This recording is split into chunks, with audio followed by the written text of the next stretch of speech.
हरे कृष्णा दोस्तों, राधे राधे, जय श्री कृष्णा। आशा करती हूँ आप सब बहुत अच्छे होंगे। राधा रानी जी की अपार कृपा आप सब पर बरस रही होगी।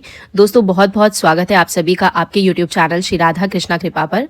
आज की इस वीडियो में हम बात करेंगे तो फ्रेंड्स, कई सारे लोग लड्डू गोपाल की सेवा तो करना चाहते हैं लेकिन उनके नियमों को देखकर डर जाते हैं। उन्हें लगता है लड्डू गोपाल की सेवा बहुत ज़्यादा होती है और बहुत सारे उनके नियम होते हैं।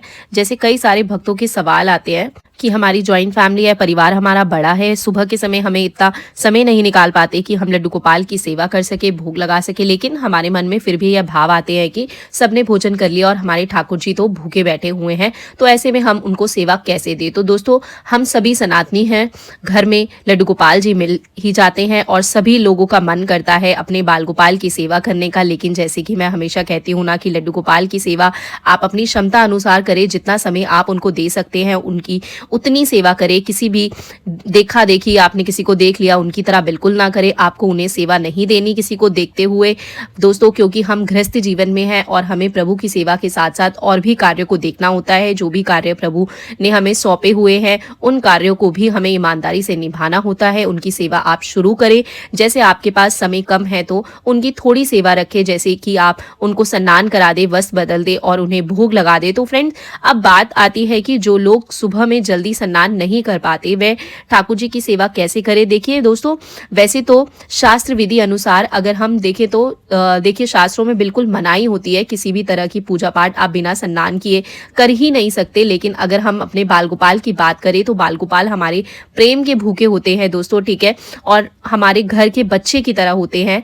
वो सिर्फ आपका प्रेम देखते हैं। अब आप क्या करेंगे, सुबह में अगर आप स्नान नहीं कर पाते हैं तो आप अपने हाथ मुंह धो के वस्त्र बदल सकते हैं, ठीक है। आप उन्हें दूध का, बिस्किट का, ड्राई फ्रूट्स का भोग लगा सकते हैं। अगर आप अपने लिए इतना सब नहीं कर सकते, समय नहीं है, तो आपके घर में कोई भी बच्चा हो ना छोटा, आप उनसे उनकी से रखवा सकते हो, उनके हाथ से भोग लगवा सकते हो, क्योंकि जो बच्चे होते हैं ना वो भी भगवान का रूप होते हैं। आपके पास समय नहीं है, आप अपने बच्चे से भोग लगवा दीजिए। और अगर आपके पास बच्चे नहीं है तो फिर आप क्या करेंगे, आप दूर से ही उनके पास भोग रख दे, हाथ जोड़ के निवेदन करें अपने लाला से। आप बोलना लाला भोग लगा लो, तो कहते हैं कि ऐसे भी प्रभु भोग लगा लेते हैं दोस्तों। अगर आपके भाव सच्चे होते हैं ना, प्रेम बहुत ज्यादा अधिक होता है ना अपने लड्डू गोपाल के साथ, तो प्रेम ऐसे भी भोग स्वीकार करते हैं। तो देखिए यहाँ पर मेरे लड्डू गोपाल को स्नान हो चुका है, श्रृंगार हो चुका है, और आज बताएंगे कैसे लग रहे हैं आपको मेरे लड्डू गोपाल श्रृंगार दर्शन में। तो मुझे तो बहुत सुंदर लग रहे हैं। लाला येलो कलर की, पिंक कलर का वस्त्र उन्होंने पहना है, येलो कलर की आज मैंने उन्हें बहुत ही सुंदर टोपी पहनाई है। तो मुझे कमेंट सेक्शन में आप जरूर बताइएगा आपको मेरे लड्डू गोपाल, मेरे लल्ला कैसे लग रहे हैं दोस्तों। हो सकता है अब कुछ लोग ऐसे कहे कि यह तो शास्त्र अनुसार नहीं है, हमें ठाकुर जी को नहाकर ही भोग लगाना चाहिए। बिल्कुल दोस्तों, अगर आप कर सकते हैं तो अच्छी बात है। अगर आप गृहस्थी में हैं, नहीं भी कर पाते हैं, तो लल्ला को जितने प्रेम भाव से आप कोई भी चीज देते हैं तो वो जरूर स्वीकार करते हैं। वो अपने प्रेम के भूखे होते हैं, आपके प्रेम के भूखे होते हैं। उन्हें प्रेम की आवश्यकता होती है, ना कि दिखावा की। अगर आपने किसी को देख लिया, आप सोचेंगे कि मैं ऐसे सेवा करूं, वैसे सेवा करूं, नहीं। जितना आप कर सकते हैं अपनी श्रद्धा के अनुसार आप उतनी लल्ला की सेवा करिए।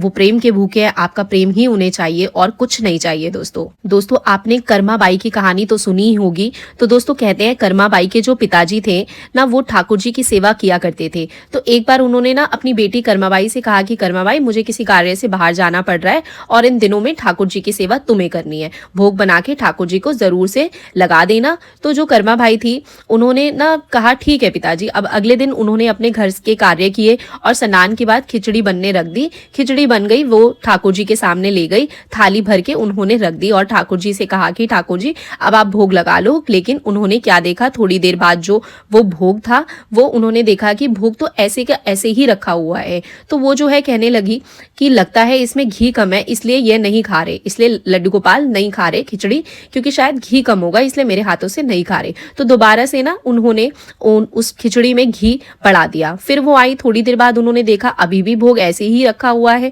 अब क्या चाहिए ठाकुर जी को, हो सकता है उन्हें गुड़ चाहिए हो, तो वह गुड़ भी ले आई, उनके पास लाकर उन्होंने गुड़ भी उसमें रख दिया। लेकिन ये क्या, उन्होंने तो अभी भी भोग ग्रहण नहीं किया दोस्तों। इस बात पर कर्माबाई रोने लगी। उन्होंने कहा कि जब तक प्रभु आप भोजन ग्रहण नहीं करोगे मैं भी अन्न का एक दाना नहीं खाऊंगी। सुबह से लेकर दोस्तों शाम हो गई, कर्माबाई भी भूखी रही। प्रभु को उन पर दया आ गई। तब प्रभु की मूर्ति में से आवाज आई कि कर्माबाई तुमने पर्दा तो लगाया ही नहीं, तो कर्माबाई बहुत ही खुश हुई, उन्होंने पर्दा किया और क्या देखती, थोड़ी देर बाद जो भोग की जो थाली थी दोस्तों वह पूरी साफ हो गई थी। यानी कि प्रभु ने वह भोग जो है वो ग्रहण कर लिया था। अब कर्माबाई रोज बड़े ही प्रेम से प्रभु के लिए खिचड़ी बनाती और प्रभु को भोग स्वीकार करते। तो जब कुछ दिनों बाद उनके पिताजी वापस आए, उन्होंने सारा हाल पूछा, तो कर्माबाई बोली कि पहले दिन तो ठाकुर जी ने बहुत देर लगाई, लेकिन अब तो मैं सुबह ही खिचड़ी बना देती हूँ और सुबह ही प्रेम पूर्वक भोग स्वीकार कर लेते हैं वो मेरा। अब जब उन्होंने यह लीला देखी तो वह बेहद प्रसन्न हुए। उन्होंने अपनी बेटी से कहा कि मैं सारी उम्र पूरे नियम अनुसार प्रभु की सेवा करता रहा, लेकिन बेटी तू तो धन्य है, तूने तो प्रेम से प्रभु को रिझा लिया। तो दोस्तों ऐसा करते करते कर्माबाई को यह महसूस हुआ कि मैं सारे घर के कार्य करती हूँ, तब तक तो मेरे प्रभु को भूख लगने लगती होगी, तो क्या ना मैं सुबह सुबह ही उनके लिए सबसे पहले खिचड़ी बना दिया करूं, उनके बाद घर के अन्य कार्य किया करूं। और वो रोज बिना नहाए ही खिचड़ी बना देती थी, लेकिन उनमें इतना प्रेम था अपने प्रभु के प्रति कि प्रभु उनका दिया हुआ यह भोग भी स्वीकार करते थे। और कहते हैं पिता की मृत्यु के बाद वह जगन्नाथपुरी में ही कुटिया बनाकर वास करने लगी। वहां पर भी एक संत ने उन्हें बिना भोजन बनाने के लिए मना किया, तो संत ने कहा कि तुम कितना बड़ा पाप करती हो, प्रभु को बिना नहाए भोजन देती हो। तो ऐसा सुनने पर उन्होंने क्या किया, कर्माबाई ने अपने सारे कार्य करती थी और उसके बाद स्नान के बाद प्रभु का भोग लगाती थी, जिससे कि प्रभु काफी देर तक भूखे बैठे रहते थे। फिर कहते हैं जगन्नाथ जी ने स्वयं पुजारी जी को स्वप्न में दर्शन दिए और उनसे कहा कि मेरे और मेरे भक्त के बीच में आने का किसी का कोई हक नहीं है, क्योंकि कर्माबाई मुझसे बहुत ज्यादा प्रेम करती है।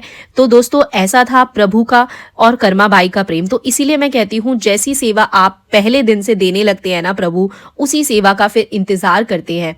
तो दोस्तों हम सभी गृहस्थ जीवन में रहते हैं, हम कर्माबाई और मीराबाई तो नहीं बन सकते, लेकिन हाँ फिर भी अपने प्रभु से प्रेम करें और उनकी सेवा में शुद्धता पवित्रता का पूरा ध्यान रखें।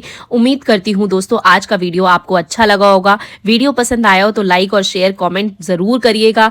कमेंट जरूर करना। राधे राधे, जय श्री कृष्णा। इसी तरीके से मिलती रहूंगी मैं अब आपसे अगली वीडियो में और आपके लिए जानकारी लेकर आऊंगी मेरे लड्डू गोपाल के बारे में। दोस्तों अगर आप इस चैनल पर पहली बार ये वीडियो देख रहे हैं तो प्लीज चैनल को सब्सक्राइब कर दीजिएगा। अभी फिलहाल आप सभी को मेरी तरफ से राधे राधे, जय श्री कृष्णा दोस्तों।